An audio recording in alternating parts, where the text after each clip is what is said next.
we could get a little more comfortable. Lars, thanks a lot, man. Of course. Great to see you. Great to see you too. You know, you put a lot of hard work into this, and we're starting to see some of the things go up here today. It's Friday here in Atlantic City. How much stress has it been for you to put this together? Well,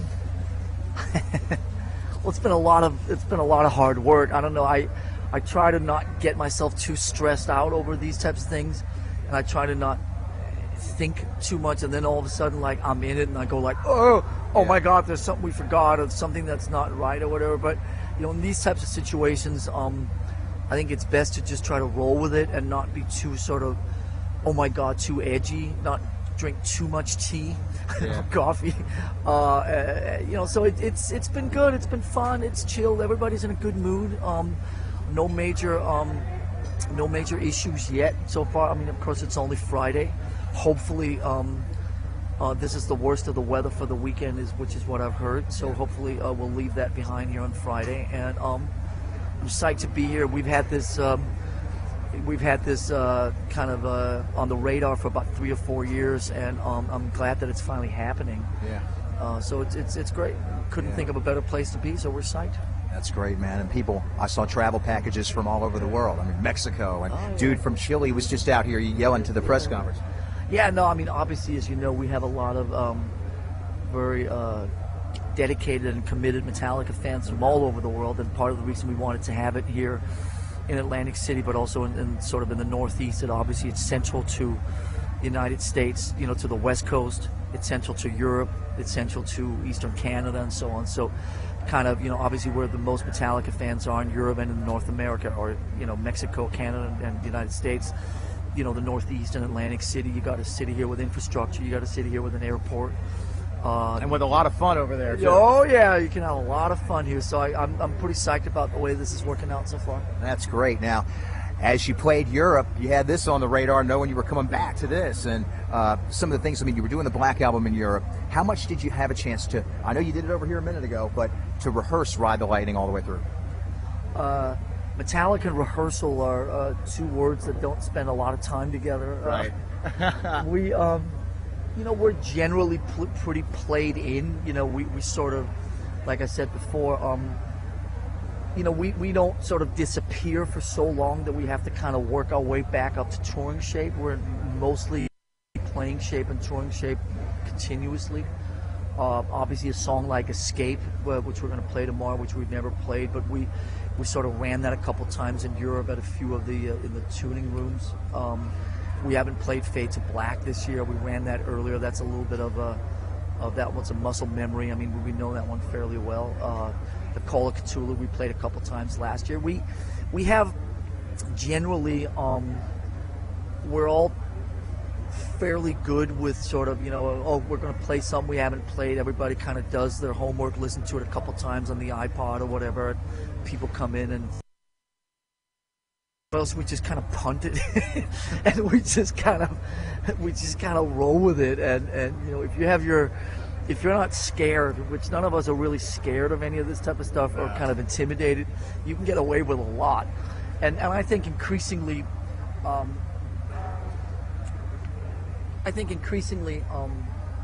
Metallica, the kind of, and I don't know, there are some fans that disagree with this a little bit, and it's okay, but I think increasingly for Metallica, our vibe, our future, our mojo is kind of play more songs, vary the set list, be a little loosey-goosey, kind of a little, make it more fun and kind of more human in a way than this kind of military precision kind of thing that's completely just, you know, perfect all the time. I think increasingly as I get older, and I think increasingly Metallica ages, the word perfection, it's just not something that we're interested in. We're more interested in the human elements, and we're not uncomfortable with kind of sharing the human side of who we are. And so we play lots of different songs, and sometimes we screw them up, and sometimes we vary them, and sometimes this happens. And we're kind of like in the frame of mind that since they're our songs, we can't really screw them up that much because all we're doing is varying them. Right. So it's like to you. exactly. You can tweak it. So it's like we can sort of do with them whatever we want. and that gets us through a lot of sticky situations. And I know there's some fans that occasionally think, why don't these guys like rehearse more? But we just like to keep it human and have that kind of the natural element in there. We know what we're doing the next couple days, and we'll have a lot of fun with it. That's cool. Yeah, we saw the Big Four, so we have a recent contact with live Metallica. We saw the Yankee Stadium show, so and that was a home run in center field out there on that stage. Thanks, man. I appreciate that. Yeah, we've just done 3 weeks in Europe, big shows, 60, 70, 80,000 every night. We've played the Black Album. We're in good fighting shape, and everything is pretty locked, and we'll have a lot of fun the next couple of days. That's cool. Just a couple of the movies that you're going to be really featuring in your cinema tent, because I can't imagine your home theater, first of all. It's probably pretty special. I like to keep things relaxed and kind of keep them casual. My, a lot of people that have these like home theaters with like, popcorn machines, and they have like a decor that looks like a 1930 movie theater. That's not my thing. I have a very big screen and a overhead, the projectors and all that type of stuff. But I'm more about couches and pillows and get your feet up and get a good time and keep it casual and keep it kind of low profile. That's more the kind of guy I am as a person. So I'm trying to bring a little bit of that vibe into the tent the next couple of days, and my movie tent's going to be very loose and fun, and we'll make it up as we go along. God help us all.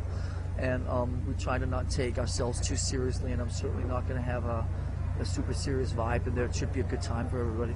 That is great. And Eric Church is on the bill, and he's actually coming on 98 Rock in Baltimore with us. And I think the diversity here is great, but he was, I think, wondering if he would be accepted here, and sure he will. I'm sure he's just got something cooking great. Oh, everybody that's here has got something cooking. That's their own thing. I think that it doesn't matter what kind of music anybody's doing, as long as they're good at what they do and they're unique and it's heartfelt.